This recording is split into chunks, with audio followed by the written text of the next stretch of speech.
یہاں پر آپ نے دیکھ لیا آپ کی کیا عزت ہے. پوری دنیا سے لوگ آتے ہیں لیکن حقارت کی نگاہ سے ہم پاکستانیوں کو دیکھا جاتا ہے یا نہیں ہے نا؟ ہم نے اپنا معیار گرایا ہے, ہم نے جھوٹ بولا ہے اور پھر ہم نے جھوٹوں کا ساتھ دیا ہے. آپ کو بھکاری سمجھا جاتا ہے نا؟ کیوں؟ اب ایک لطیفہ سا ہے, اس میں شاید آپ کو ہنسی نہ آئے, لیکن اگر آپ اسے سمجھ جائیں تو آپ کی آنے والی نسلیں سنور سکتی ہیں. اب غور سے سنیے گا کہ چاند پر ایک اسپیس شپ جا رہی تھی. اسپیس شپ میں امریکہ سے جا رہی تھی, 6-7 سائنسدان تھے اور ایک ٹونی نام کا کتا موجود تھا. وہ خبر جب دنیا میں لیک ہوتی ہے نا کہ انسان چاند پہ جا رہا ہے اور ساتھ ایک کتے کو بھی لے کے جا رہا ہے, تو پوری دنیا میں جشن منایا جاتا ہے کہ اتنی ترقی ہوگی سائنس کو. تو یہ ساؤتھ پنجاب میں لیا بھکر کا ایک علاقہ ہے. وہاں پر ایک بابے کو جب یہ خبر پہنچی نا تو بابا بدوائیں دینے لگ گیا کہ اللہ کرے غرق ہو جائے, تباہ ہو جائے, چند تک نہ پہنچے. پیپل آسک ہم اے کوسچن کہ بابا جی وہ اسپیس شپ تہاڈی ہے؟ ہی ریپلائڈ نو, وہ میری نہیں ہے. اسے جڑا کتا جا رہا ہے وہ تہاڈا ہے؟ کہندا نہیں, وہ بھی میرا نہیں ہے. وہ اسپیس شپ جڑا فیول ہے, جڑا پیٹرول ڈالا گیا یا ڈیزل ڈالا گیا وہ تہاڈا ہے؟ کہندا نہیں, وہ بھی میرا نہیں ہے. تو لوگوں نے پوچھا بابا وقت تینوں تکلیف کی ہے, وہ اسپیس شپ جب چاند پہ جا رہی ہے تو آپ کو کیا مسئلہ ہے, کیوں بدوائیں دے رہے ہو؟ اب غور سے سنیں. اس بابے نے کہا کہ بیٹا وہ اسپیس شپ اگر خدا نہ خواستہ چاند پہ پہنچ جاتی ہے نا, اور چاند پر چاند کی اپنی مخلوق پہلے سے موجود ہوتی ہے, اور 100 مرتبہ خدا نہ خواستہ اس اسپیس شپ سے اگر سائنسدان کی جگہ پہلے کتا باہر آ جاتا ہے تو کہیں چاند کی مخلوق یہ نہ سمجھے کہ زمین کی مخلوق ایسی ہوتی ہے, کیونکہ وہ کتا چاند پہ زمین کی نمائندگی کر رہا ہوتا ہے. اپنے نمائندے اچھے چنے کہنے کا مطلب یہ ہے. جب آپ کا حاکم وقت پچھلے 20 سالوں سے ہر حکومت میں جا کے کشکول پھیلا رہا ہے, کبھی ورلڈ بینک, کبھی IMF, کبھی امریکہ, کبھی برطانیہ کے گوٹے گٹوں میں بیٹھ رہا ہے, تو پوری دنیا آپ کو بھکاری سمجھے گی. اور جب ترکوں کا حاکم وقت ڈونلڈ ٹرمپ کو جا کے آنکھیں دکھاتا ہے نا تو پوری دنیا انہیں غیرت مند سمجھتی ہے. نادا گر گئے سجدے میں جب وقت قیام آیا. آج یہی پیغام ہم حاکم وقت کو کہتے ہیں کہ جناب دلیر بنو, پوری قوم تمہارا ساتھ دے گی, لیکن بنو دلیر. ٹیپو سلطان ٹویٹ کر کے کشمیر نہیں آزاد کراتا تھا. ٹیپو سلطان اقوام متحدہ میں جا کے منتے ترلے کر کے کشمیر آزاد نہیں کرواتا تھا.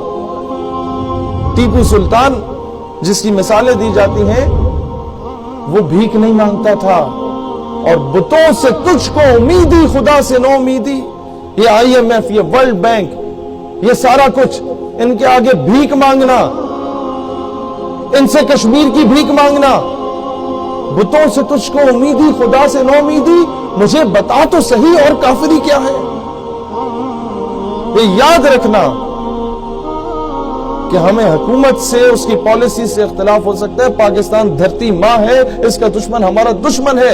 اس پرچم, اس کی نسبت سے غور سے دیکھو, کیا گنبد خضرا سے نہیں؟ اس کا دشمن ہمارا دشمن ہے.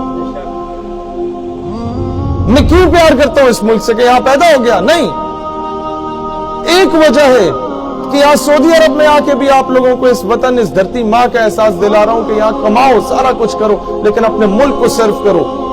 سینے پہ اپنا عزت بحال کرنا چاہتے ہو؟ پوچھا جاتا ہے, are you from Pakistan? No, I am from India, I am from Bangladesh. کیوں؟ بولو ہاں, I am from Pakistan, the only homeland after Medina Pak which was made on the name of Islam. I am from Pakistan, the only nuclear power in the entire Islamic world. When we became nuclear power, بتاؤ نا, سینے پہ پاکستانی پرچم لگا کے پھرو ہاتھ سے. دنیا کے جس کونے میں ہو، سعودی عرب میں ہو، امریکہ میں ہو، جہاں جہاں مزدوری نوکری کر رہے ہو، سینے پہ پرچم لگاؤ، تمہاری نمائندگی ہونی چاہیے۔ بتاؤ کہ ہاں میں اس پاکستان سے تعلق رکھتا ہوں کہ جب یہ نیوکلیئر پاور بنا نا تو موروکو سے لے کے انڈونیشیا تک جشن منایا گیا تھا۔ وہ فلسطین کا بچہ جو اسرائیلی توپوں کے سامنے کسی دور میں نعرہ لگاتا تھا رو رو کے کہ نحنو ابناء المسلمین وکلنا صلاح الدین، کہ ہم سب مسلمان ہیں اور ہم میں سے ایک صلاح الدین ایوبی ہے۔ جب آپ ایٹمی قوت بنے تو اس بچے نے کنکر اٹھا کے اسرائیلی توپوں کی طرف رخ کر کے کہا کہ do not look at the stone in my hand, look at the atom bomb in Pakistan. میرے ہاتھ میں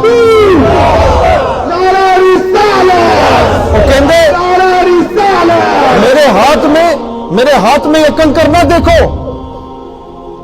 پاکستان میں موجود ایٹم بم دیکھو۔ پوری دنیا کو آپ سے امیدیں وابستہ ہیں۔ آپ لوگ اپنا دفاع نہیں کریں گے تو دنیا ٹھڈے مارے گی، لاتیں مارے گی، اور یہ قانون ہے دنیا کا۔ فخر سے سینہ تان کے چلیں کہ دنیا میں سب سے زیادہ عشق رکھنے والی قوم ہی ہم ہے۔ میرے عرب کو آئی ٹھنڈی ہوا جہاں سے میرا وطن وہی ہے۔ کیوں ٹھنڈی ہوا اور خوشبو آئی رسول اللہ علیہ السلام کو اس بر صغیر کے خطے سے؟ دوستان ذی وقار، جب امت مسلمہ پر مشکل وقت آیا تو پاکستانی طیارے ہی گئے، فلسطین تک گئے۔ ایئر مارشل نور خان کے طیارے گئے، اور جب ان کے جہازوں کو تباہ کیا تو وہ شکر ادا کر رہے تھے کہ جہاز پاکستان سے آئے تھے، جارڈن کے نہیں تھے، ورنہ تو یہ مسلسل ہمیں تباہ کرتے رہتے، انہوں نے تو واپس چلے جانا ہے، ایشینز ہیں۔ تو اپنی قدر جانو یار۔ کیا کسی کے گھر سے جا کے کھانا کھا رہے ہو، مزدوری کر رہے ہو، جھاڑو لگا رہے ہو، ٹیکسی چلا رہے ہو، اپنی حق حلال کی کمائی کھا رہے ہو؟ برابری کی سطح میں جینا سیکھو، غلام بن کے نہ جیو۔ جس کی غلامی کرنی ہے بس اسی ہستی کی غلامی کرنی ہے، اس کے علاوہ ہمیں اتنے ہم گرے ہوئے نہیں ہیں کہ رسول اللہ کی غلامی کو چھوڑ کے کسی اور کی غلامی میں جائیں۔ میں وزیر اعظم صاحب سے بھی کہتا ہوں، جناب خدا را اس قوم کے حال پہ رحم کرو، اس کی عزت بحال کرنی ہے تو کہہ دو اس قوم سے کہ نہیں، مجھ سے جھوٹ نہیں بولا جاتا، مہنگائی ہوگی برداشت کر لو، بس اب ہم بھیک نہیں مانگیں گے، بس اب ہم کسی کے کہنے پہ اپنی قوم کے فیصلے نہیں کریں گے، اب کسی کے پریشر میں آ کے ہم ریمن ڈیوس یا کرنل جوزف کو واپس نہیں بھیجیں گے، اب کسی کے پریشر میں آ کے ہم آسیہ ملونہ کو رہا کرنے کے لیے 80,000 لوگوں کو گرفتار نہیں کریں گے، اب کسی کے پریشر میں آ کے کسی گستاخ کو چھوڑنے کے لیے ہم علماء کو شہید نہیں کریں گے۔ یہ کام کر لو، اللہ گواہ ہے، یہ قوم گھاس بھی کھا لے گی تو شکر ادا کرے گی۔